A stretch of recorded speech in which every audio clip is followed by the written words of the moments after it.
Po zimnom slnovrate. Ak neviete, čo zasadiť. Do vašej pozornosti odporúčam túto brusnicovú paradajku Black Ritier. Plody sú tmavé a okrúhle. Ich dužina je šťavnatá a chutná. Čerstvé a sladké. Vonia po čučorietkach, preto sa považujú za zeleninu aj ovocie. Sú plné antioxidantov a rôznych vitamínov. Starší ľudia a deti by ho mali konzumovať viac.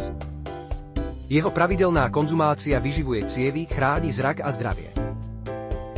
Dokonca sa odporúča aj tým, ktorí chcú schudnúť. Je známy ako prirodzené ovocie na chudnutie. Je nenáročný na pestovanie.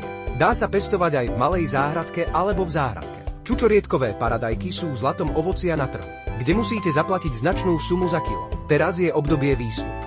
Ak máte doma balkón, záhradu alebo prázdny kvetináč, nenechajte si ho újsť. Kúpte semená, zalejte ich, dajte na slnko, čoskoro sa objavia. Ide o novú odrodu vyvinutú Ústavom poľnohospodárskych vied. Odolný voči škodcom, nie je potrebný takmer žiadny postrek. Samoopelivé, nie je potrebný žiadny umelý zásah.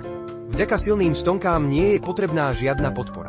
Žije na balkóne, v malej záhradke, v prázdnej kôlni, zaberá málo miesta, nenáročná na údržbu. Teraz je najlepší čas na vývisu. Ak to nestihnete, musíte rok počkať. Pre prvých 20 kliník teraz ponúkame zľavu 50%. Semená sú v žltom košíku v ľavom dolnom rohu, kliknite naň teraz.